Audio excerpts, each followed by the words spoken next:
Goeiemôre vriende. Baie welkom. Ek het dit reeds gesê, ek sê dit weer. Kom gerus in julle as julle sitplekke wil soek hier voor. Ek staan met 'n koppie koffie in my hand wat my vrou nou net vir my gegee het. Julle baie welkom hierso by ons. My naam is Dewald. Ek is hier op die voltydse span by Ligpunt. Ek skiet heeltemal van die heup af vanoggend. Ek gaan regtig net my skrip hier voorvolg. En my skrip sê stel jouself voor. Ek het dit sopas gedoen. En dan sê die skrip ook verwelkom almal, veral die nie ligpunters en nuwe mense. So vriende, baie welkom aan julle. As jy 'n nie ligpunter is en jy's 'n gas hier by ons vanoggend wat by ons kuier, dan wil ons jou hartlik uitnooi om saam met ons te kuier vanoggend en na die tyd verder saam met ons te kuier. Ons is hier, Here, vriende, om die Here te ontmoet, om sy woord te hoor, om te sing tot sy lof en mekaar se geselskap ook te geniet en so uit te gaan in die week. So baie welkom aan julle almal. Julle dan 'n paar afkondigings van my kant af. Weet net asseblief, ons het 'n kinderbediening hier vir die 3-jariges tot en met die graad 5 en hulle sal gedurende die samekoms kan hulle na die 4de liedjie sal hulle uitbeweeg. En as julle onseker is wie en waar en hoe, kyk asseblief van Marika, sy sal hier buite by die ligpuntjies banier wees en 'n foto wys hier van haar. Julle kan haar hier buite vind en sy sal vir julle wys waarheen om te gaan. Dan ook julle ons kadette, ons graad 6 en 7's, hulle gaan uit vir hulle klas ook tydens die samekoms en Lizel en Elof is die leiers / wat die skrip hier sê onderwysers. So hulle sal julle help met die kinders daarso. Julle, ons gaan vandag begin met ons nuwe reeks. Ons het afgesluit verlede week met kwaliteit, ons kwaliteitreeks. Ons begin vanoggend met ons nuwe reeks Heilige Nasie, Eksodus 19 tot 24 en so. Dit is 'n baie ryk gedeelte van die Bybel en ons gaan so rukkie, so paar weke tyd spandeer in dit. Heilige Nasie en ons gaan kyk wat dit beteken om God se verloste mense te wees. 'n Heilige nasie van koninklike priesters en as niks van hierdie woorde sin maak nie, dit gaan alles verduidelik word aan julle.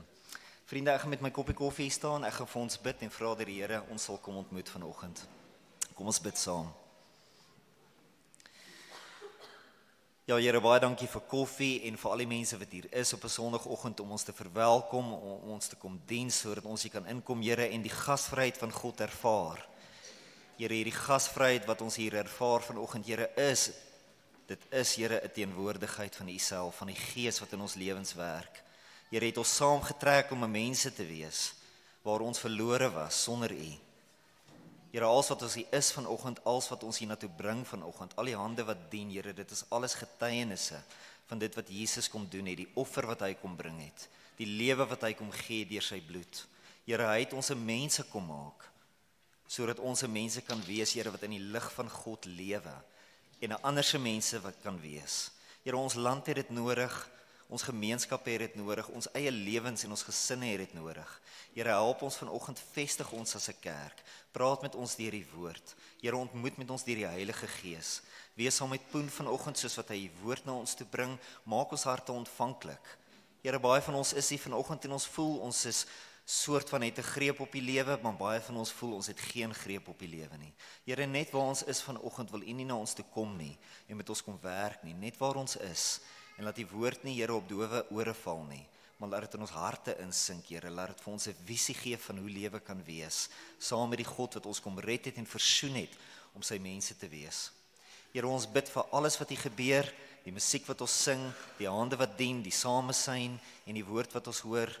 Here, ons wil bid saam met dit ook sommer net vir ons land vanoggend waar al die kerke oor Suid-Afrika ontmoet. Here, dat U op 'n besonderse manier, Here, U alomteenwoordige Gees betrokke sal wees by al daai gemeenskappe, dat U hulle sal bekragtig en vir hulle, Here, iets van U gee, iets van die lewe gee, sodat ons land ook geseën kan wees daardeur. Here, ons bid hierdie dinge in Jesus se naam. Amen. So vriende, ek gaan vir ons hier Psalm 47 lees. Dis 'n besonderse psalm wat ons 'n bietjie na die troon van God toe bring. So luister daarna, laat dit ons inspireer en dan gaan ons staan en saam sing.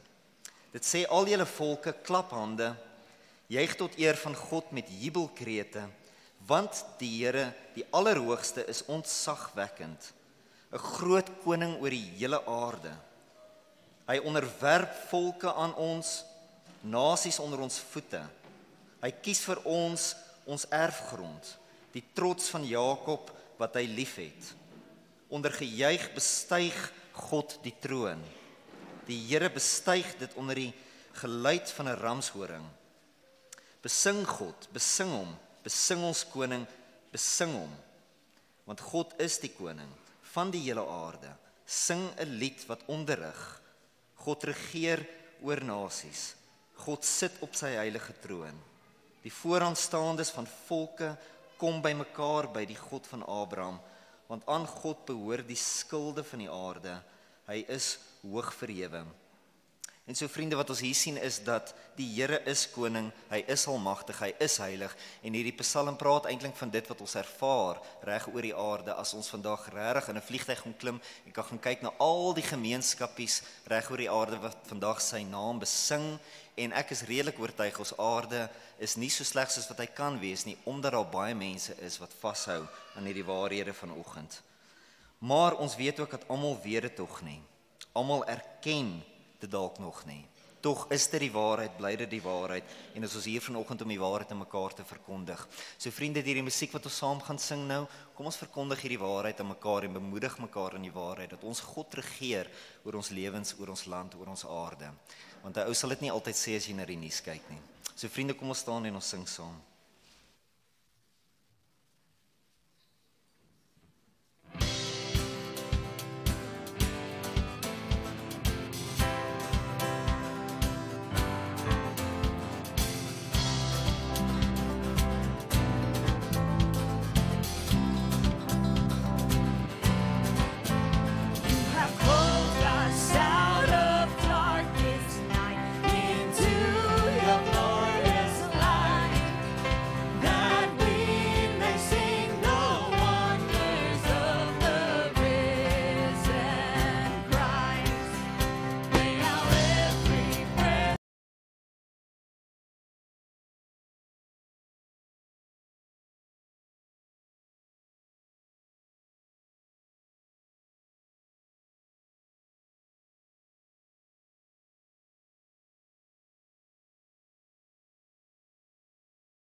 Ja, dat is net gecheckt.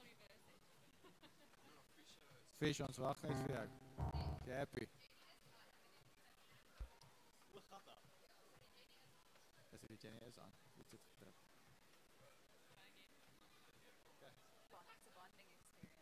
Ons is terug in die lig, aan die lig. Ons wag net vir die projekteur.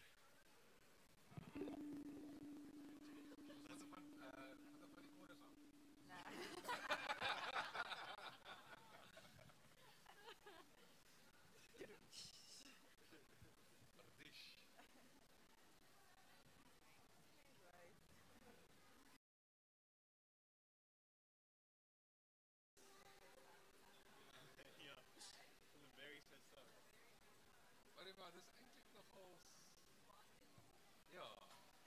Nou gaan ek sommer inklim met 'n bag. Ja. Dit trek te veel. Ja, Daar is hy. Stefan? Sounds good to go. Yay. Dankie julle.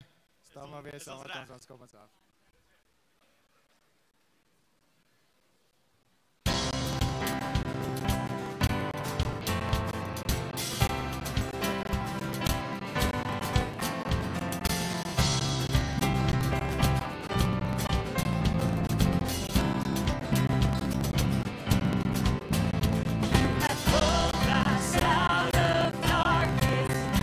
Into your glorious light.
majesteit.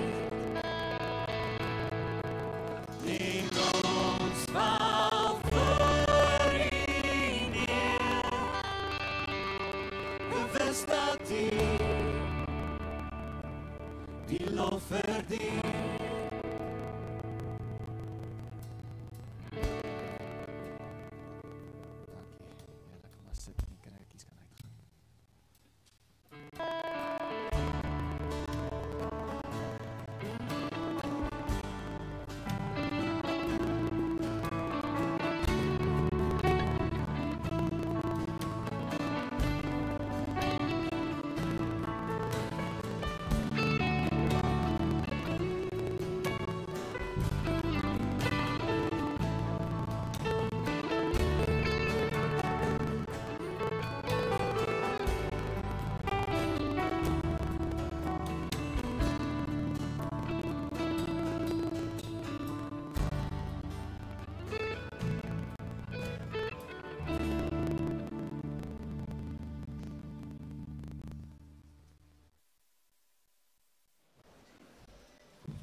Môre julle, kom ons vat 'n oomblik om stil te word en aanbid ons saam.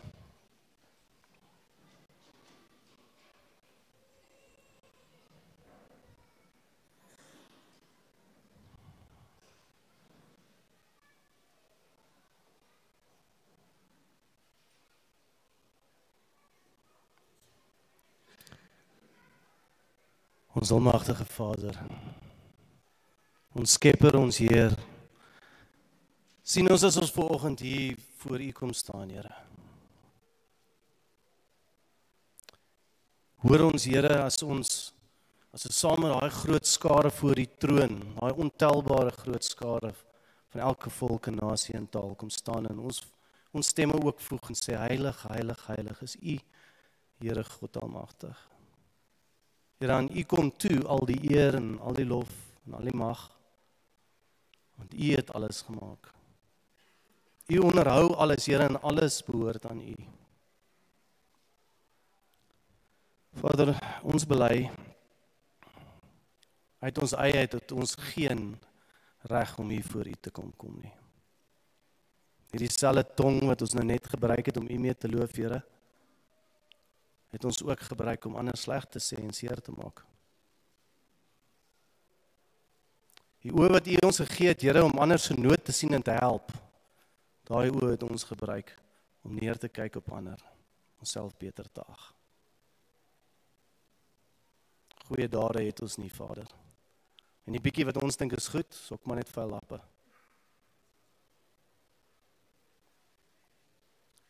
Here, maar wat ons het is Jesus. En die genade deur die kruis. So daarom, Here, roem ons slegs op die naam van Jesus. Die naam bo alle name, Here, en daarom het ons die vrymoedigheid om nou hier voor U te staan en te sê, vergewe ons asseblief, Vader. Kom tel ons alweer op, kom was ons asseblief alweer skoon. Here, en moet asseblief nooit ophou om ons harte te verander nie. Ons dankie, Here, vir hierdie gemeente, ons dankie vir Ligpunt, ons dankie dat Jesus hierso sentraal is. Vader, ons dankie dat U ons as 'n familie vir mekaar gegee het om na mekaar om te sien en aan mekaar se behoeftes te voorsien. Here, waar ons baie keer op die kant staan en nie voel ons wil nie betrokke raak nie, vra ons dat U deur die Gees sal kom en ons sal aanspoor om betrokke te raak, Here. Ons miskien baie keer deur ons swakheid en ons sonde mekaar seer gemaak het, vra ons, Here, kom vergewe ons asseblief, maar help ons om ook mekaar te vergewe soos wat U vergewe. Kom vul ons met U Gees sodat ons sal uitgaan, Here, en U lig in hierdie wêreld om ons bring. Die wêreld het U tog so nodig. Here, daar waar daar mure is van taal en kultuur en professionele werksomgewing of wat ook al dit is wat ons as 'n verskoning wil gebruik, Here, vra ons dat U ons sal help. Dat ons oor daai mure sal kom, dat ons U goeie nuus sal gaan uitdra. Sout vir die aarde, lig vir die wêreld, Here, dit is wat U ons tot geroep het. Dis die opdrag aan ons. Moet tog nie dat hierdie sout verslaan die Here en kom verwyder asseblief hierdie maat emmer wat ons oor die liggaam plaas het. Vader, ons wil ook by U kom pleit vanoggend vir ons broers en susters wat in onder erge vervolging ly, Here. Ons wil bid vir U kinders in die kerk, Here, in lande soos Israel en Iran en Gaza en Pakistan en Indië, Rusland, Oekraïne en waar ook al anders oorlog getuisterde gebiede is. Here, sal U asseblief U hand van bewaring oor hulle hou. Beskerm hulle asseblief. Help hulle om sterk vas te staan in hulle geloof in U. Skenk hulle U vreugde en U vrede, Here. Here, en sal U lig deur hulle ook in skyn in daai donker omstandighede waar hulle is. Sodat die wat U nog nie ken daar nie, Here, ook U goedheid kan ervaar en dat U nog mense byvoeg by ons wat U Jesus erken as ons verlosser. Hierdie wêreld is boos, Here. Die wêreld haat U. As onrus onder die volke, Here, en die nasies smee planne, maar is te vergeefs. Want U gesalfde, U seun het klaar gekom en die slang se kop vermorsel. En U sal regverdig oordeel. Elke knie sal buig en elke tong sal erken dat Jesus die Here is. Daarom, Here, wanneer ons sien daar's oorloë en wanneer ons gerugte hoor van nog oorloë, kyk ons met verlange na die wolke en ons sê, Jesus, kom tog asseblief gou. Want aan U alleen behoort die koninkryk en die krag en die heerlikheid tot in alle ewigheid. Amen.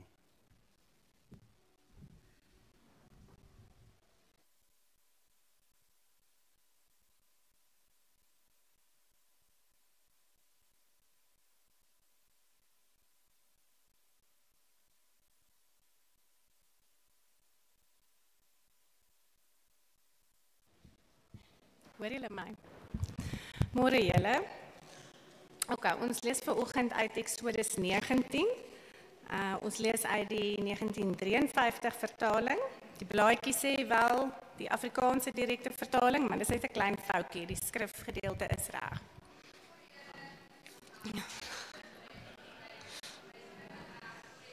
Jy is net 'n mens. Okay.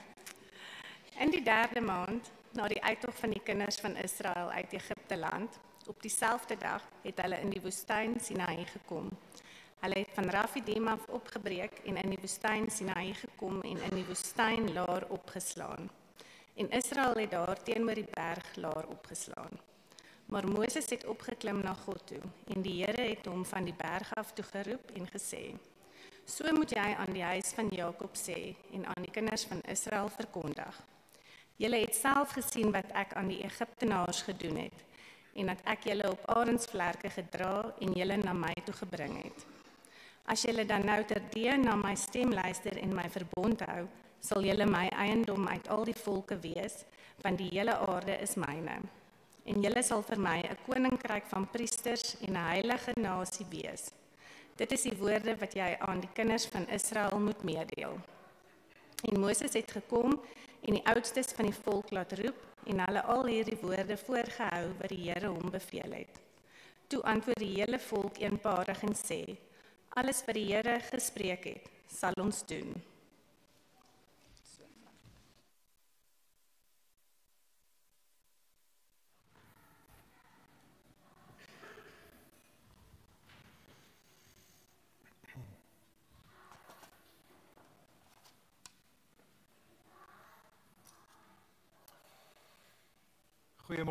Goeiemôre Ligpunt.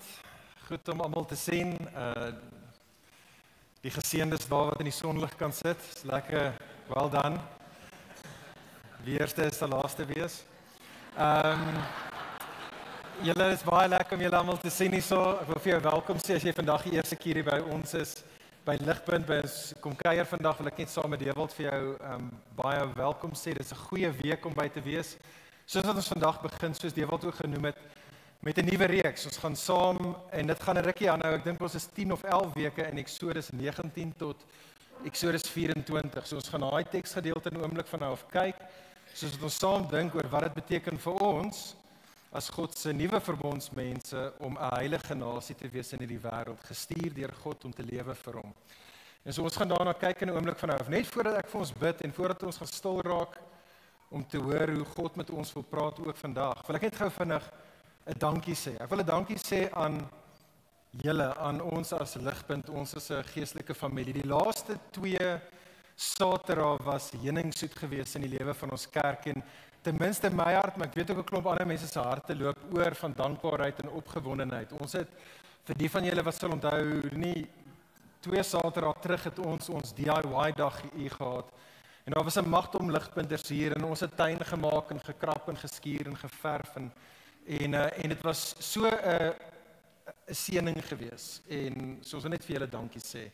En toe gister het ons hierso die DIY dag, die career-day gehad, saam met First Educate en die hoërskoolkinders van Mamelodi. Ek dink daar was 170 kinders hier gewees, met stalletjies hier oral waar julle sit, was stalletjies in die absoluut mees amazingste toerusting wat daar plaasgevind het vir hierdie kinders om hulle die beste moontlike kans te gee, soos wat party van hulle besig is om te studeer, universiteit toe gaan of te probeer dink oor wat is die volgende hoofstuk in hulle lewe, en dit was so 'n besonderse tyd. En so ek wil net sê dankie in die besonder vir die vleerspan vir gister en vir alles wat julle gedoen het daarso. Dames, sonder julle val alles uitmekaar uit by die kerk. Ons dank die Here vir julle en dankie vir almal wat kom dien het gister hier. Dit was 'n besonderse tyd. Right, okay. Kom ek bid vir ons. Kom ons vra dat die Here nou met ons sal ontmoet. Die Here het klaar met ons ontmoet soos wat ons gesing het, soos wat ons gebid het. Maar God wil met ons praat deur sy woord. So kom ons rig ons harte en ons gedagtes op hom. Vader, ons kyk na hierdie hoofstukke in die volgende klomp weke waar U hard en duidelik gepraat het vanaf die berg Sinaï. Daar het donder weer geslaan en daar was rook en alles het gebewe, soos wat U gepraat het en soos wat U mense gevorm het. Vader, ek bid vir ons dat ons op 'n soortgelyke manier 'n heilige interaksie met U sal hê. Here, U praat deur die woord wat deur die Gees nie net gepen was vir ons nie, maar waar U Gees ons help om nou U woord te kan verstaan, sodat ons die seën kan sien, sodat ons in hom sal vertrou en meer soos hy sal word, sodat ons vir hom sal lewe en so tot U glorie. Ek bid, o Heer, dat U ook nou met ons sal wees. Kom asseblief, o Gees van God, en kom hou ons wakker vir die van ons wat moeg is. Kom maak harte sag wat dalk hard is, maak ore wat doof is oop. Help ons, o Heer, om Jesus uiteindelik te sien. In sy naam bid ons dit. Amen. Vriende, ek weet nie van julle nie, maar ek geniet idiome. Ek het nie baie gehou van Afrikaans op skool nie, maar idiome was die een ding wat lekker was. En ek hou ook van die oorsprong van idiome. Een van die bekendste idiome wat ons almal gebruik, en is eintlik nogal so obskure idiome as jy daar dink, is die volgende woorde: moenie die baba met die badwater uitgooi nie. Die betekenis is voor die hand liggend, nee, dit beteken pas op dat jy, soos wat jy met die beste van bedoelings probeer om een of ander probleem aan te spreek, pas op dat jy dalk oorreageer en in die proses iets anderste wat van groter waarde is dalk mag prysgee. Die oorsprong nogals interessant genoeg van daai idioom kom uit 1512 uit. Dit kom uit die mond van 'n Duitser. In 1512, die ou se naam was Thomas Murner. Ek weet nie of ek dit reg sê nie, seker Murner of iets soos dit. Thomas Murner. En dit was in 'n skrywe wat hy genoem het The Narrenbeschwörung. Ek weet nie of my Duits so great is nie. In Engels, An Appeal to Fools. Nou wat baie mense nie besef nie, is dat Thomas Murner was 'n teoloog gewees. En hy was eintlik, toe hy daai woorde die eerste keer gespreek het, was hy besig om gelowiges te waarsku En hy het vir gelowiges gesê, hoor die gelowiges, moenie die baba met die badwater uitgooi nie. Soos wat julle probeer om verkeerdhede reg te stel, gelowiges, moenie in die proses ander kosbare dinge verloor nie. Jy kyk sommer op die skerm, hierdie is die quote van waaraf daai gesegde wat ons in alle westerse tale uitgebruik, hier is hy quote, hy sê, a fool thinks it's no harm to spoil the child with the bath, and is just as well plunged into hell as tumbled in it altogether. Nou vriende, in lyn met Thomas Murner se waarskuwing wil ek vanoggend met ons gesels oor twee, ek dink baie belangrike Bybelse konsepte. En dit is die idee van die wet en die idee van gehoorsaamheid. En my begeerte vandag is om ons aan te spoor, vriende, om nie die baba saam met die badwater uit te gooi nie.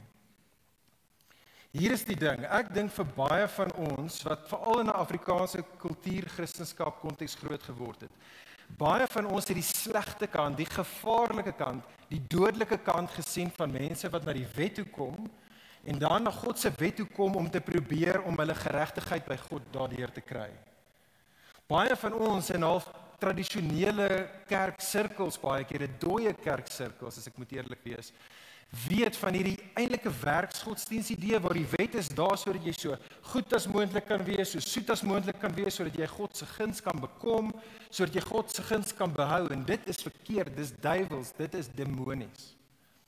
Ek dink baie van ons, wat juist tot bekering gekom het juist tot bekering gekom, want daar het 'n sekere baie belangrike penny in ons lewens gedrap, en dit is, baie van ons het op die punt gekom, vir ons besef, maar nee, dit is nie hoe ons God se guns bewens nie, dit is nie deur wetsonderhouding nie.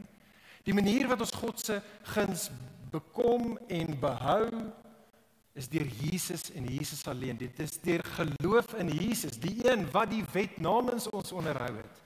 Die een wat op die kruis dood sy geregtigheid vir sy wetsonderhouding vir ons gegee het. En as dit jy is en as dit kosbaar is vir jou, dis reg, dit is hoe dit moet wees, dit is wat dit beteken, regtig in 'n groot mate om tot bekering te kom. Maar hier dan die potensiële gevaar vir ons, vriende. Die gevaar vir jou en vir my is dit soos wat ons die vuil en die stink badwater van werksgodsdiens by die drein afgooi, is die gevaar vir baie van ons in die weste veral, dat ons saam met daai vuil badwater ook die baba genaamd wetsgehoorsaamheid ook wil uitgooi. Ten spyte van die feit dat 9 van die 10 gebooie wat ons gaan kyk oor 'n hoofstuk van nou af, 9 van daai 10 gebooie word direk in die Nuwe Testament vir ons as Nuwe Testament gelowiges gegee as 'n opdrag van die Here af. Net die Sabbat kom nie direk nie, maar is indirek vir ons 'n opdrag ook in die Nuwe Testament. Ten spyte daarvan en ten spyte, vriende, dat jy kan amper nie 'n paragraaf lees in die Nuwe Testament waar God nie vir jou en vir my moeds en moenies gee nie. Ten spyte van dit wat so voor die hand liggend is die gevaar vir baie van ons in die weste, veral vir ons verligte Christene nou, om te sê ja, maar moet net nie te ernstig raak oor wetsonderhouding nie. Oppas net so klein bietjie dat jy nie te veel energie spandeer en te veel fokus op wetsonderhouding nie, want net nou verval ons moontlik in 'n werksgodsdiens. Vriende, die begeerte van hierdie reeks wat ons nou gaan kyk, is om die baba in die bad te hou. Die begeerte van die reeks is om ons te help om die wet te sien vir hoe ons dit behoort te sien, en dit is 'n goeie geskenk vanaf ons goeie Vader af.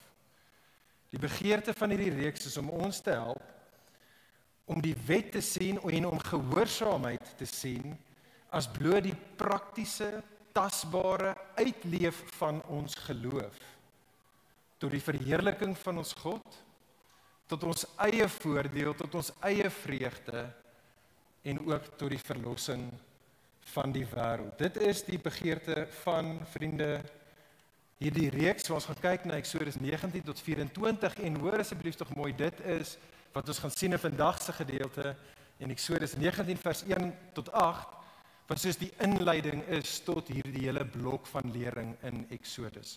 So net om dit weer te sê, ons is besig met die reeks wat ons getitel het, Heilige Nasie. Maar eintlik is hierdie die derde miniseries in die 4 miniseries wat die boek van Exodus opmaak. En as jy saam met ons was en jy kan hierdie aanlyn kry ook op ons podcast, het ons 'n wyle gelede, ek kan nie nou onthou hoe lank terug nie, het ons gekyk na die eerste blok in Exodus, na Exodus 1 tot 15 waar ons gesien het hoe God in liefde aan die hand van sy beloftes aan Abraham, die Israeliete, Abraham se nageslag uit Egipte uit slawerny uitkom bevry het. Exodus 1 tot 15. Toe het ons in 'n reeks laas jaar gekyk na Exodus 16 tot 18, hoe God nog steeds eintlik aangehou het om hulle te gered het, en hy het hulle deur die wildernis, in hulle woestyn bestaan, het hy hulle gered, hy het hulle ook eintlik so klein bietjie getoets, hy het hulle geleer wie hy is, ook in die woestyn. Nou in hierdie reeks, wat ons nou gaan kyk, in Exodus 19 tot 24, is God en Israel by mekaar, hulle is by die berg, hier ontmoet hulle, God gaan nou sy wil aan sy verloste mense openbaar, en hy gaan 'n verbond met hulle sluit. Dit is wat ons gaan sien in hierdie gedeelte. Maar kyk saam met my asseblief tog vriende na ons gedeelte. Hou asseblief jou Bybel byderhand. En soos al gesê is, ons kyk nou hierso na die Afrikaans, die 53 vertaling, alhoewel julle ook die Engels daarso het. Wat ek wil hê ons uit die staanspoor uit moet sien vriende is, hierdie hele gedeelte se fokuspunt is gehoorsaamheid aan God se wet. Dit is die fokuspunt. Het jy dit opgetel reg in die middel van daai gedeelte? Dis letterlik, as ek meer tyd gehad het, kon ons 'n bietjie uitgegeek het hierop, maar ons het nie die tyd nie. Reg in die middel vers 5 van hoe hierdie hele gedeelte gestruktureerd is, kom daar hierdie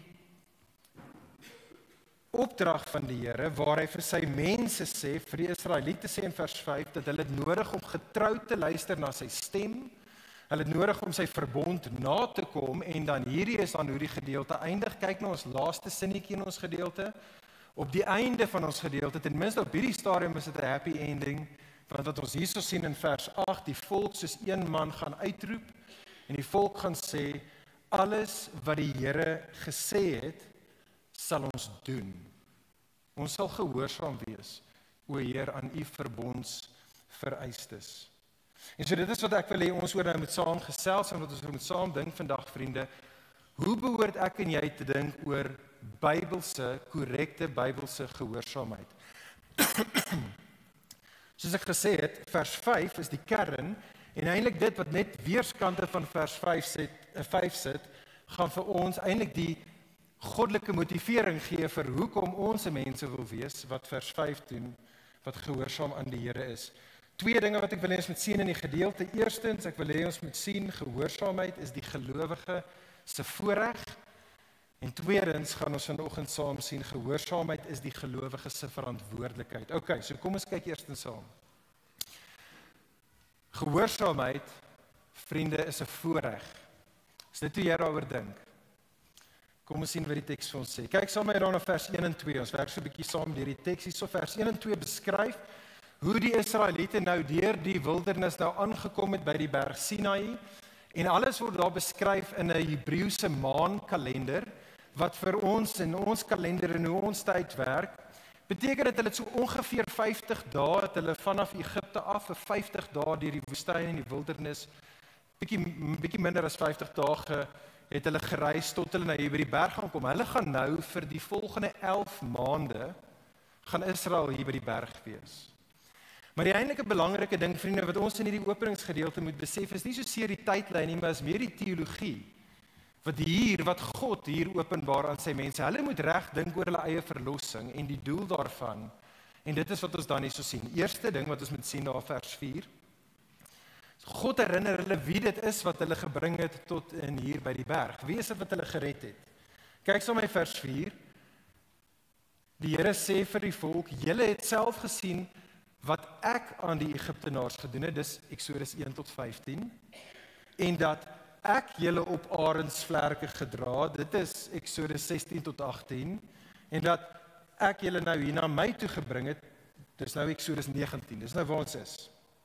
Die punt is, God is die held van die storie, hy is die een wat in die begin en in die middel tot aan die einde sy mense se redding sal laat realiseer. Maar wat ek wil hê as jy moet sien in vers 4, en moet dit nie mis nie, is die waarvoor hy hulle gered het. En die eerste ding wat ons moet sien, waarvoor die Here die Israeliete gered het, tweede helfte van vers 4 is, ek het julle na my toe gebring. Nou ons stel dit nie so lekker op in of die Afrikaans of in die Engels, as God sê ek het julle na my toe gebring, maar daai is verbondstaal, vriende. Daai is in die Hebreëse oorspronklike skrywe is dit verhoudingstaal. Dis woorde wat reg deur die Ou Testament God se liefde vir sy mense kommunikeer, sy intimiteit, sy persoonlike nabyheid aan hulle kommunikeer. En vir ons om eintlik die gewig van hierdie woorde verstaan, het ons nodig om onsself net weer baie vinnig, te herinner aan die storie van die Bybel tot en met Eksodus 19, want hierdie woorde en hierdie insident en hierdie verlossing is in die konteks van 'n groter storie. So onthou weer saam met my, Genesis 1 en 2, hoe begin die Bybel? God skep die wêreld. God skep 'n mense wat hy dan in 'n tuin plaas in sy teenwoordigheid, sodat Adam en Eva in sy teenwoordigheid saam met hom kan woon en wandel. Genesis 2 gee God vir Adam en Eva 'n wet. Hy gee vir hulle sy wil, nie om hulle te straf nie, maar omdat hy beter as hulle weet hoe lyk die goeie lewe. Maar dan natuurlik Genesis 3 kom die slang, hy jok vir hulle en so hulle in ongeloof, in ongehoorsaamheid draai hulle rug op hulle Skepper. Wat gebeur?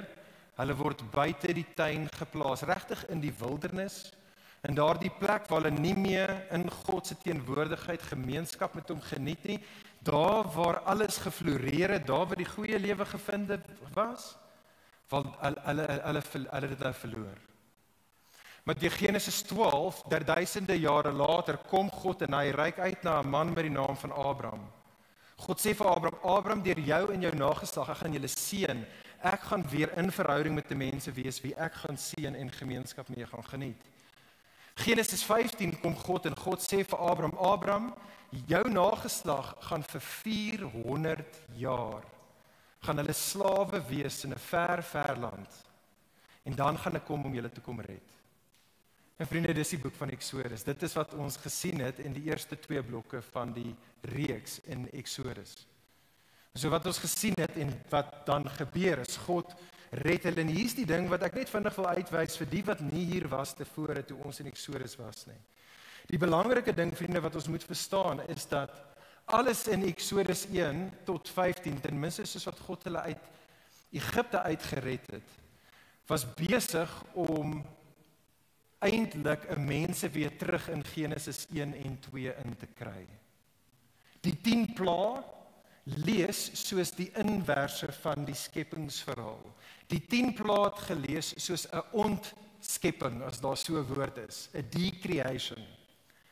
Daar waar daar strome van water was in die tuin, is daai nie meer water wat jy kan gebruik nie, dit is bloed. Daar waar alles floreer het en alles was wonderlik, is daar nou in die land, wat dieselfde woord is as in die begin in Genesis 1 en 2, is daar nou siektes en daar's nou pes. Daar waar daar lig was in Genesis 1 en 2, is daar nou in Eksodus met die 10 plaae in Egipte, is daar nou duisternis. En daar waar lewe was in die begin, is daar nou in Egipte dood. Net soos wat God die wêreld tot stand gebring het, vriende, deur die onstuimige waters, gaan God dan en hy vat die volk, die Israeliete, deur die onstuimige waters van die Rooi See. Hulle word as dit ware herskep as 'n nuwe mense, wat nou gebring word deur 'n wildernis, weer by 'n berg, soos by die tuin van Eden wat by 'n berg was, sodat daar weer 'n mense soos Adam en Eva kan wees, wat nou in verhouding met God gaan woon. En dit is hoekom daar 'n wet is. Dis die punt, vriende. Ons het nodig om die wet te verstaan in die lig van daai storie. Vriende, hoor dit mooi. Die Here het Israel verlos vir verhouding. Dit was die punt van die verlossing. Die punt van verlossing is verhouding. Die punt dat God hulle gered het is gemeenskap. Gemeenskap met hom. En dit is hoe ons dan oor gehoorsaamheid moet dink. Alle teoloë is eens hieroor, almal van hulle, dat Eksodus 19 tot 24 word aan ons geskets soos 'n groot huweliksseremonie. Die verbond wat God daar sluit, lees soos 'n groot huwelik wat in stand gebring word tussen God en die volk Israel. En so dink saam met my net aan die prentjie van 'n huwelik, die dag wanneer 'n man en 'n vrou bymekaar kom en hulle maak beloftes aan mekaar en dan word 'n verbond gesluit. Ekskuus tog, en hulle sê vir mekaar, I do, en hulle sê, ons gaan getrou in mekaar lewe. Dan sê hulle maar net bloot, ons gaan gehoorsaam in mekaar wees. Wat 'n man en 'n vrou op 'n troudag sê, is hulle sê, ons gaan mekaar se belange uithoor, en ons gaan mekaar se belange in hierdie verhouding, in hierdie verbondsverhouding, gaan ons op mekaar se hart dra. Ek gaan hoor, wat is dit wat jy graag wil hê, en jy gaan hoor, en dan gaan ons saam in gemeenskap lewe. En vriende, stop net gou vir 'n oomblik vir my. Dalk is dit jou eie huwelik, dalk het jy dit aan ander mense se huwelik gesien. Dalk het jy dit al eers gesien en ons het verseker al die inverse gesien. Maar wanneer 'n man en 'n vrou in 'n huwelik saam weet wat die ander een se begeertes is, mekaar se belange op die hart dra en in die lig daarvan lewe, dis die goeie lewe. Dis 'n lewe waar daar 'n diep innerlike vrede en vreugde tussen daai egpaar is. God het hulle nie net een gemaak nie, hulle is een in wese. En daar is 'n dinamika, daar's 'n geniet van mekaar, daar is 'n effektiwiteit in hulle lewe saam, daar's vrug wat hulle geniet, soos wat hulle saam in pas met mekaar lewe. En vriende, soos dit is met ons aardse huwelike, so vriende is dit met ons verbondsverhouding met die Here. En dit is hoe ek en jy moet dink as mense wat klaar nou in verhouding met God is. As jy 'n Christen is jy klaar in 'n verbondsverhouding deur Jesus met God. En dit is ons hoe die wet bedink. Die wet is daar sodat ek en jy gemeenskap met God kan geniet, dat ons werklike innerlike vrede, vreugde kan geniet, en dat ons die goeie vrug kan geniet van verhouding met hom en in sy huis, in sy wêreld. Vriende, die implikasie van hierdie baie eenvoudige waarheid, want ek dink baie van ons hoor dit en dit sê, ja, dit is obvious. Dink ek is net groter as wat ons baie kere besef. En so ek wil net hê ons moet vir 'n oomblik stop en ons moet hieroor aanhou saam reflekteer. Kom ek sê dit net weer wat ek in die begin gesê het, net dalk vir die persone in ons midde wat nodig het om dit weer 'n keer te hoor. Vriende, ons het nodig om anders te dink oor die wet. En dit mag wees dat party van ons hierso sit. En jy mag dalk een van daai persone wees wat nog altyd en nog steeds op hierdie oomblik dink dat die wet is daar vir jou om goed genoeg te wees of soet genoeg te wees sodat jy en God reg met mekaar kan wees. Sodat God sal gelukkig wees met jou, sodat God jou sal aanvaar, sodat hy jou tog nie uit sy huis uit sal skop nie. En ek wil net vir ons almal weer sê, as dit jy is, en ek dink ons almal het so klein bietjie fariseer wat sy kop uitsteek die hele tyd in ons lewens.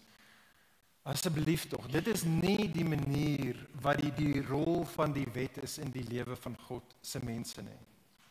Die Nuwe Testament is eens hieroor dat as ek en jy na die wet toe gaan kom om ons eie geregtigheid te probeer bymekaar maak, dan gaan die wet ironies genoeg maar net weer soos in Egipte 'n slawedrywer wees, sê Paulus in Romeine 7. Dit gaan 'n slawedrywer wees en dit gaan maar net weer lei tot die dood toe. So moenie na die wet toe kom om te probeer sê ek gaan hierdie wet doen sodat God my gaan aanvaar nie. As jy so sit en dit is jy hoor weer die evangelie vandag. Die evangelie sê vir jou, Jesus was die getroue seun van God. Jesus was die een wat perfek in elke liewe aspek van sy lewe God se verbond perfek nagekom het en ten spyte daarvan het Jesus kruis toe gegaan. Jesus het kruis toe gegaan en daar gebeur die wonderlike ruiltransaksie. Vriende, hierdie is jou en my enigste hoop vir geregtigheid by God. Jesus op die kruis vat die vloek vir jou en vir my wetsverbreeking en deur vertroue in te kyk na die getroue een kom Jesus se geregtigheid na ons toe.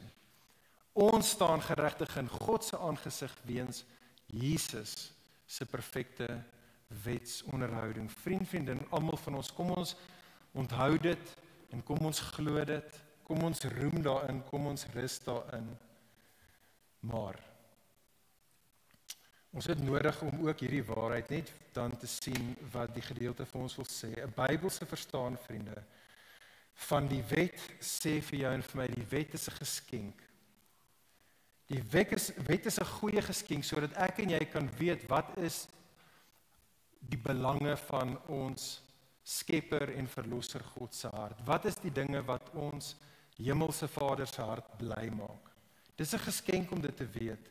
En gehoorsaamheid is wysheid, vriende, sodat ek en jy nou reeds die goeie lewe saam met God in sy wêreld nou kan geniet deur gehoorsaam te wees. Kyk saam met my na bekende woorde van Psalm 1.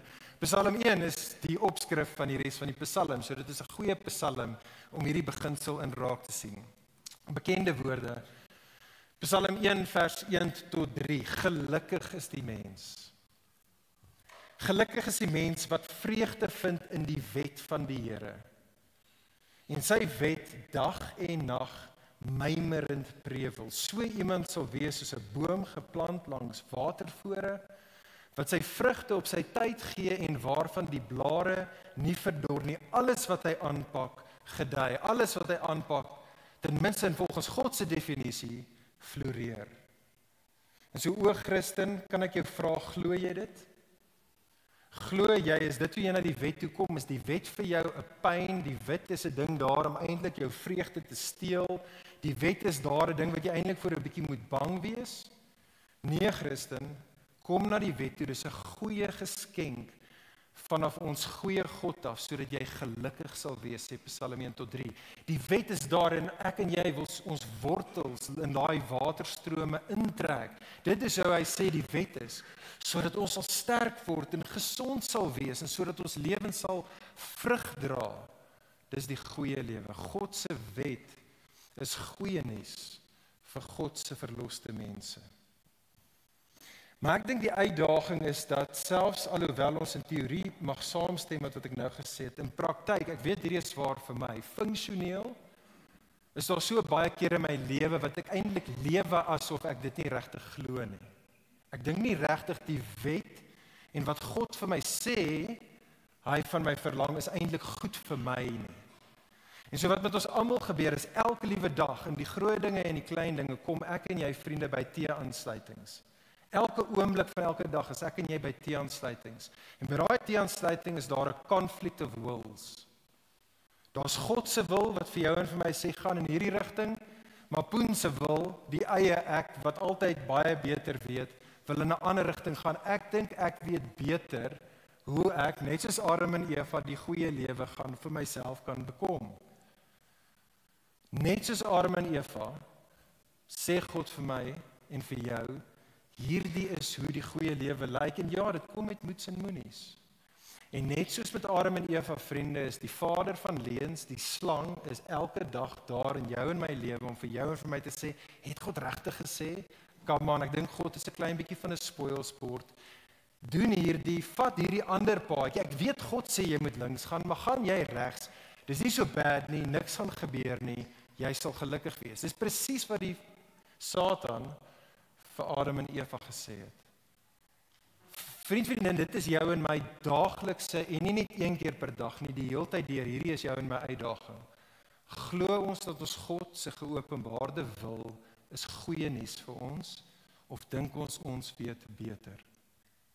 Nou ons gaan in die res van die reeks, ek wil nie nou te veel tyd aan spandeer nie, maar ons gaan in die res van die reeks, veral as ons kom by die 10 gebooie, gaan ons sien hoe lyk God se goeie wil vir sy mense.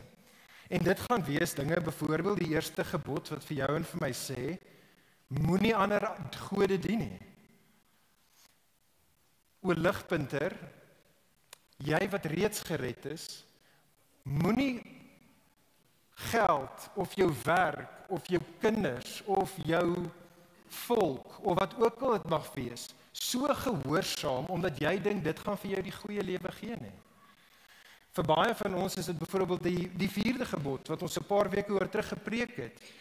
Waar die 4de gebod vir ons sê, hoorie sommer, God sê vir ons, jy moet een dag in 'n week nie werk nie, jy moet een dag in 'n week stop en jy moet daadwerklik waarlike rus vind en rus in God vind. Die 5de gebod sê vir ons, eer jou vader, eer jou moeder. Byvoorbeeld die 7de gebod sê vir jou en vir my, moenie egbreek pleeg nie. Nie fisies nie, of nie eers op 'n skree nie, en verseker ook nie in jou hart nie. Of dalk die 9de gebod, wat ons sê, moenie jou naaste te nakom nie, wees lief vir jou naaste. Vriende, in al daai dinge is die versoeking hoog vir jou en vir my. Dit gaan ons baie kere voel, dit gaan ons soveel kos, om op die paadjie te gaan, wat die Here vir my sê, is die goeie paadjie, en wat ek ons wil aanspoor is om te sê, ons moet anders te dink. Ons moet anders te dink hieroor, ons moet anders te dink, ons gaan nie net God verheerlik as ons doen dit wat na in sy hart lê nie, maar dit is goed vir ons, daar is seëning te vind. Gelukkig is die mens wat gehoorsaam is aan sy God. Hier is die tweede punt wat ek wil hê ons moet sien. Vriende, gehoorsaamheid. Gehoorsaamheid is 'n verantwoordelikheid. Gehoorsaamheid is nie net ons voorreg as God se verloste mense nie. Gehoorsaamheid is ook 'n verantwoordelikheid. Kyk, wees saam met my daar in die teks. Ons is in vers 4. In vers 4 het ons gesien dat God se oogmerk met die verlossing van die Israeliete was dat hulle sal woon en wandel met hom. Maar die Israeliete, dit sou 'n fout gewees het vir hulle om te dink dat dit was God se enigste oogmerk met hulle verlossing. Dit sou 'n fout gewees het as die Israeliete gedink het dat God se genade en God se guns is net vir hulle bedoel. Kyk na vers 5. God gaan aan en hy sê, as julle dan terdee na my stem luister en my verbond hou, sal julle my eiendom uit al die volke wees, want die hele aarde is myne. Nou daai woordjie wat in Afrikaans vertaal word as my eiendom, in Engels daar dink ek is 'n bietjie beter vertaal, dit sê, you will be my treasured possession. As julle my gehoorsaam is, sal julle my kosbare skat wees. Nou hoor mooi, God sê nie hiermee, as julle gehoorsaam is, dan word julle my skat. Nee, hulle is klaar God se mense, hulle is klaar God se skat, maar as hulle gehoorsaam is, gaan hulle as God se skat gesien word. Hierdie skat gaan dan skitter. En dis regtig die punt wat daar gemaak word. Dink saam met my as jy in Menlyn sou rondloop of in een van 'n shopping center hier in Pretoria en ons heeltemal te veel van hulle en jy stap verby een van hierdie juweliersware, mans, daar's apparently sulke plekke in die wêreld waar mense soos diamante en hangertjies en oorbelle en sulke goeders verkoop. En jy stap verby een van daai en jy sien hierdie pragtige diamant halsnoer. Nou weer eens mans, apparently wat gebeur is vrouens sien dit raak. En as hulle dit raak sien, dan is dit soos, wow, dis so pragtig, en dan hulle kan hulle self nie help nie, dan loop hulle soos net in, hulle gaan net in, en dan swipe hulle jou kredietkaart, en dit is wat gebeur. Vriende, wat hierdie gedeelte vir jou en vir my sê, is dit is wie ons is. Dit is die rede vir ons verlossing. Dit is hoekom ons bestaan. God red ons, sodat ons soos wat ons lewe aan die hand van sy goeie wil, wat gebeur?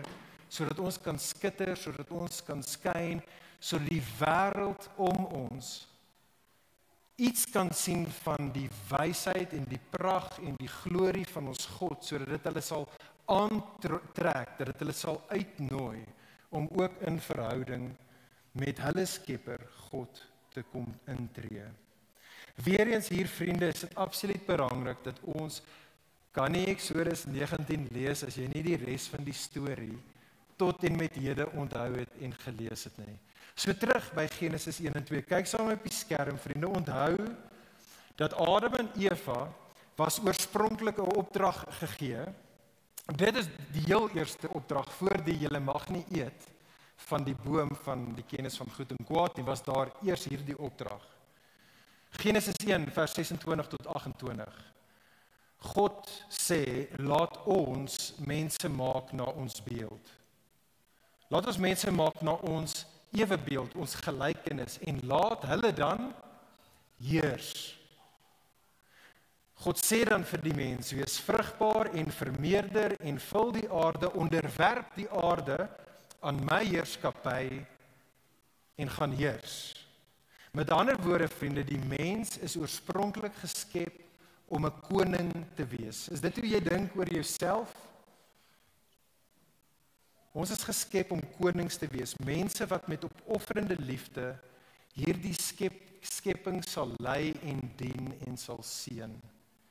Maar dan in Genesis 2 vers 15 sien ons in Genesis 2 vers 15, toe het die Here God die mens geneem en hom in die tuin van Eden gestel om dit te bewerk en te bewaak. Daai twee woordjies, bewerk en bewaak, is presies die woorde wat reg deur die Ou Testament van die priesters in die tabernakel in die tempel gebruik word. Daai is tempelwoorde, dis tabernakelwoorde om te sê, hierdie is die werk wat priesters doen.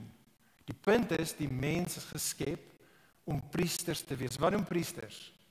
Priesters is daar om God te verteenwoordig. Priesters is daar om middelaars te wees tussen 'n heilige God en sondaars, om sondaars te help om versoen te word met 'n heilige God. Vriende, kyk saam met my na vers 6 van ons teksgedeelte. Dit is die punt van Eksodus 19 vers 6. Wanneer God vir Israel sê, julle sal vir my 'n koninkryk van priesters wees, dan sê God eintlik hier vir die Israeliete, dit wat Adam en Eva, dit wat my bedoeling, my skepingsbedoeling vir die mens was, ek het julle juis hiervoor gered. Ek het julle gered sodat julle my konings en my priesters sal wees op aarde, sodat julle 'n heilige nasie sal wees, wat as my beelddraers, my heiligheid op aarde in die aangesig van die wêreld sal vergestaal. Ek het hierdie illustrasie so wyle teruggebruik, ek gaan dit weer gebruik, want dit is wat die gedeelte my aan wil dink, aan 'n holy huddle. Ons almal ken daai taal van 'n holy huddle, wat nie kom as iemand van ons as die kerk praat as 'n holy huddle, is dit nie 'n kompliment nie, dit kom na ons toe as Christen, as 'n belediging. Daai taal van huddle is NFL taal, nee, die huddle is dieselfde in rugby, is want die ouens 'n waterbreek het of halftyd en hulle almal kom by mekaar en die span kyk in binne toe na mekaar toe en hulle praat met mekaar. Baie nie-Christene sê julle Christene, dis wat julle is. Julle is net 'n holy huddle. Julle is altyd net besig om binne toe te kyk, hoog heilig, en julle is net besig om te chat. Dit is wat julle doen, julle chat. Vriende, die probleem is nie die holiness gedeelte nie. Ons is geroep om heilig te wees. Die probleem is ook nie dat ons huddle nie. Wat ons vandag hier doen is ons huddle. As jy in jou ligpunt gesin by mekaar kom, is jy besig om te huddle. As jy by die mannegroep is op 'n Vrydagoggend, is jy besig om te huddle. Dis goed om 'n holy huddle te wees, as jy net nie daar stop nie. As jy dan omdraai, nie net binne toe kykend is en dan buite toe kykend is en dan op die speelveld gaan lewe as 'n heilige nasie, soos wat jy en ek in die eerste plek gered was om te wees. Ons is geroep en gered om op die speelveld van die regte wêreld, God se koninklike priesterdom, 'n heilige nasie te gaan wees. Vriendin, kom ons dink net gou vir 'n oomblik saam. Wat is die speelveld waar God jou na toe uitstuur om hierdie kosbaarste van spel te speel? Wat is jou en my sendingsvelde? Wel, dit is verseker jou huis. Waar ook al anderste jy wil gaan, waar ook al anderste die Here jou vandag gaan uitstuur van hierdie holy huddle af na toe, stuur hy jou na jou huis toe. Van daar lewe jy saam met ander mense. Daar gaan jou eggenoot jou in lewende lywe sien lewe. Daar gaan jou kinders jou sien lewe. Jou ouers bly dalk daar saam met jou, dalk het jy 'n huishulp en 'n tuinier en hulle gaan jou daar sien lewe. En dan gaan jy môre in jou kar klim en jy gaan werk toe ry en daar het jy 'n baas en jy het kollegas en jy het kliënte en daar gaan hulle jou sien lewe. En dalk is jou kinders by 'n skool of ten minste by aktiwiteite en daar's onderwysers en daar's ander maats by die skool en daar is ander ouers wie jy leer ken en daar gaan jy moet lewe. En die punt, vriende, is ek en jy word gestuur. Ek en jy word gestuur daar as God se konings, as God se priesters en as 'n heilige mense om God, ons heilige God, daar te gaan vergestaal, sodat die mense saam met wie ons lewe iets kan sien, ja, baie gebroke. Dis hoekom ons Jesus nodig het, dat ons vir hulle kan sê, ons het Jesus nodig, maar dat hulle daar iets kan sien wat skitter en skyn, soos wat ons gehoorsaam lewe, in die groot en die klein dinge, aan ons God, dat hulle iets daarvan kan sien, die wysheid daarvan, die pragt daarvan, en ingenooi word op daardie manier, na verhouding met hom. Vriende, ons is almal vertroud met Matteus 28, the Great Commission. Maar dit bly verstommend hoe dat ons die Great Commission, waar Jesus sy mense uitstuur na die uithoeke van die aarde toe, dit bly verstommend hoe ons die derde been van die Great Commission so baie kere net half mislees. Jesus sê vir sy disippels vir ons, hy stuur ons uit en hy sê, gaan en gaan verkondig die evangelie. En dan gaan julle en dan gaan doop julle mense in die naam van God die Vader, God die Seun en God die Heilige Gees. En dan gaan leer jy my disippels, want hierdie is wat dit vir hulle beteken om op sending te wees, jy gaan leer hulle om alles te gehoorsaam wat ek julle beveel het. Vriende, ons gehoorsaamheid aan Koning Jesus is 'n kritiese deel van die sendingsmandaat. Dit is 'n kritiese aspek van hoe die nasies gaan regop sit en gaan luister na die boodskap oor ons goeie God. Vriende, is dit moontlik dat gehoorsaamheid die ding is wat missing is in ons mission? Vriende, is dit moontlik dat ons evangelie verkondiging nie genoegsaam die hou slaan wat dit moet nie? Want ons evangelie vergestalting is nie wat dit moet wees nie.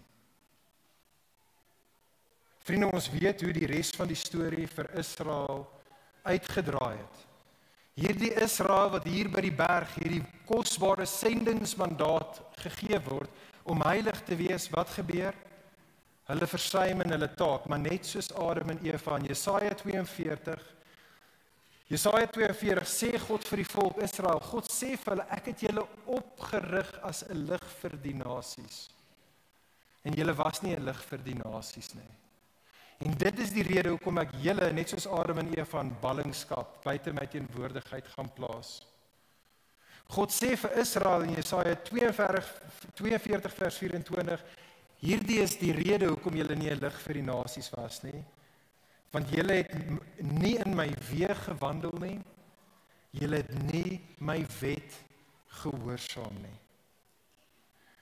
Vriende, ons naam as kerk is Ligpunt. Ons roeping is, ons is 'n gemeente geroep om God se lig te skyn. Wat vandag se teksgedeelte ons aan wil herinner, vriende, is dat ons sal alleenlik ons lig skyn indien ons gehoorsaam aan ons Skepper en ons Verlosser God is. En so ek wil afsluit. Ek wil weer afsluit eintlik met die woorde waarmee ek begin het voordat ons gebid het nog. En ek wil sê, Ligpunt, dit maak my hart so bly en opgewonde om te sien hoe ons 'n ligpunt is. Gister was so goed vir my hart. Dit was so 'n klassieke voorbeeld van hoe ons as 'n gemeente besig is om regtig gehoorsaam te wees aan die Here en te probeer hoorsaam in ons lewe en ons naaste lief te hê en ander mense geseën het. En vriende, Jesus en ons God het so goed gelyk gister. Wie weet watter van daai 170 kinders wat hier was, gaan nog op 'n stadium kom en self hulle lewe ook vir die Here gee. Ek wil ons aanspoor om 'n gemeente te wees wat aanhou daarmee en meer toenemend in elke deel van ons lewens, in elke area van ons lewens, gehoorsaam aan ons goeie God te lewe. Die vraag is, wat gaan vir ons die petrol gee om dit te bly doen? Want dit is taaf, dis moeilik om in gehoorsaamheid te bly wandel.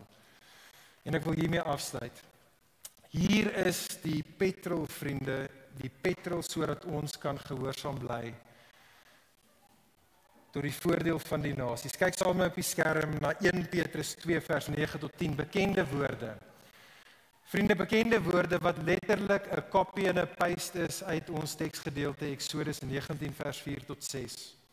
Maar hier praat Petrus met die Nuwe Testament kerk. Hy sê Eksodus 19 vers 4 tot 6, kerk, Ligpunt, hierdie is vir jou, hierdie is vir my, dis vir ons. Julle Ligpunt, egter is 'n uitverkore geslag. Julle Ligpunt is 'n koninklike priesterdom. Julle is 'n heilige nasie. Julle is 'n volk wat aan God behoort, sodat julle die deugde kan verkondig van hom wat julle uit die duisternis geroep het en wat julle na sy wonderlike lig toe geroep het. Julle wat eers nie 'n volk was nie, maar nou 'n volk van God is. Julle wat eers nie ontferming ontvang het nie, maar wat nou ontferming ontvang het. Vriende, daar lê die krag vir jou en vir my tot 'n heilige lewe, 'n lewe waar ons roeping gaan realiseer. Dit is soos wat ek en jy rus in die wete dat ons het reeds God se ontferming ontvang. Jesus het ons klaar gered. Ons is klaar God se kosbare skat. Hy het jou reeds gered. As jy na Jesus kyk en jy vertrou in Jesus en in sy geregtigheid, is jy nou reeds gered. Jy's reeds God se koninklike priesters in 'n heilige nasie. En ons het nodig, vriende, om in dit te onthou waarom hy ons gered het. Hy het jou en my gered sodat ons gemeenskap met hom kan geniet. Sodat ons nou in 'n verhouding met ons God kan lewe na die belang van sy hart, die goeie lewe kan geniet. Maar hy het dit ook gedoen sodat ander in verhouding met hom kan wees. En so hy stuur ons uit. Hy stuur ons uit in heiligheid. Hy stuur ons uit om 'n lig te gaan wees, dat mense kan regop sit, kan sien hoe goed ons God is, sodat ons hulle kan gaan vertel van die Jesus, wat ook hulle geregtigheid kan wees voor 'n heilige God. Dis die rede vir ons bestaan. Wat 'n avontuur. Kom ons gaan lewe vir hom. Kom ek bid vir ons saam.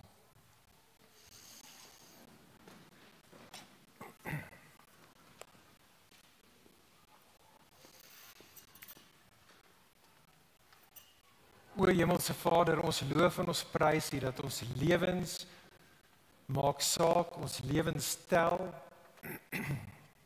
Ons weet dit want U het U seun gegee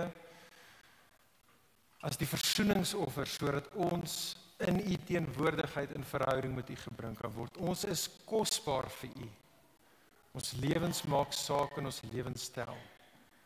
Vader, en ons loof en ons prys U want U stuur ons uit om dan te lewe in hierdie wêreld sodat ons 'n lig kan wees vir 'n wêreld wat in duisternis is. Ag o God, ek bid vir elkeen van ons en ek bid vir ons wat U kinders is en ek bid o God deur U Gees kom bekragtig en verkoop ons vernuwe ons opnuut sodat ons sal uitgaan en as 'n heilige nasie gaan lewe.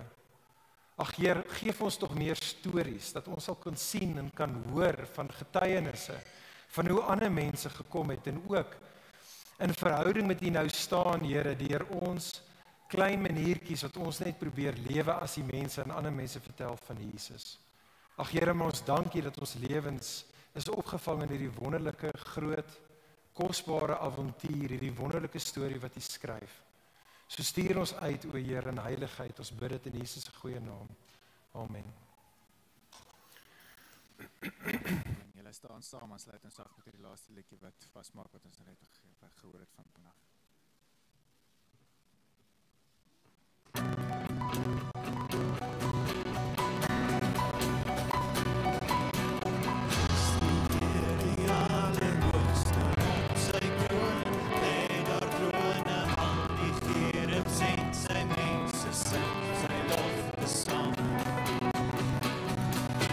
Soos die hemel so op aarde, hy alleen is alles waardig, hy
Vriende, baie dankie aan julle elkeen wat uitgekom het om saam met ons te wees vanoggend met die begin van hierdie reeks. Ons wil julle maar net hartlik nooi om volgende week weer by ons in te skakel, soos wat ons verdiep in hierdie reeks Heilige Nasie. Ons gaan volgende week, soos Spoen genoem het, nog so 10 weke spandeer om regtig 'n bietjie wortel te skiet in wat God hier vir sy mense leer.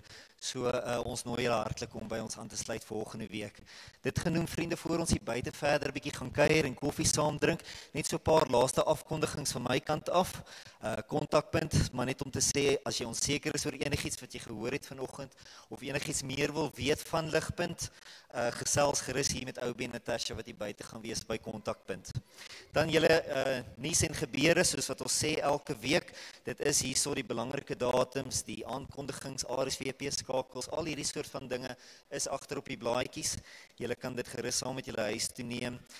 Soms laat ons die kinders dit sommer in die kar vir ons lees, en dit help nogal om dit net in 'n ou se kop te kry, so dis dalk 'n goeie plan vir jou ook. Dan julle, daar is net 2 dinge wat ek vir ons sal uitlig hierso. Die eerste is die mannekamp. Dit is 25 tot 27 Julie en julle kan aanteken daarvoor op die Church Center app. Fun fact, die woord application is nie erkende Afrikaans nie, maar blykbaar is die afkorting vir die woord application app is erkende Afrikaans. So julle het die nuus hier eers gehoor, laat die nuus versprei. Wat wel Engels bly is fun fact. Julle 25 tot 27 Julie is mannekamp, teken asseblief aan op die Church Center app as jy nog nie het nie. Al die inligting is ook daar en ons gaan bly gesels daaroor. Dan julle die Lugmag hanger clean up. Hier's baie Engels in hierdie ene, maar die Lugmag hanger clean up, dit is vir ons tienerbediening, vir die van julle wat nie weet nie, Lugmag is ons tienerbediening en hulle het 'n hanger waar hulle vliegtye bou en waar hulle die lewe saam doen. Daai hanger kort TLC, die Engels, kort TLC en daar gaan inligting uitgaan vir dit ook julle. So weer eens 'n uitnodiging vir ligpunters om betrokke te raak daarso en te help om die hanger skoon te maak en netjies te maak. Stefan gaan inligting oor kommunikeer. Daar is alreeds inligting uit en ek weet nie of dit op die Church Center app is nie. Dit is op die Church Center app ook, so kyk gerus daar ook, maar ons gaan met julle kommunikeer daaroor. So julle, ons wil net hê julle moet attent wees daarop. Dit is 28 Junie. En dan laaste, julle bidgeleentheid, as jy graag vanoggend saam met iemand wil bid, 'n paar van ons gaan nie voorwees, Poen wat gepreek het, sal die voorwees vanoggend, sowel as Tanya, en ek sal ook hierso voorwees, so kom, bid gerus saam met ons, en ons sal graag saam met jou voor die Here kom. Ek gaan vir ons uitstuur julle met hierdie woorde, julle egter is 'n uitverkore geslag, 'n koninklike priesterdom, 'n heilige nasie, 'n volk wat aan God behoort. En so vriende, kom ons hou daai woorde in gedagte. My tablet het sopas afgeskakel, so ek gaan nie die res lees nie. Vriende, ek stuur julle uit, kom ons gaan kuier lekker saam hier buite.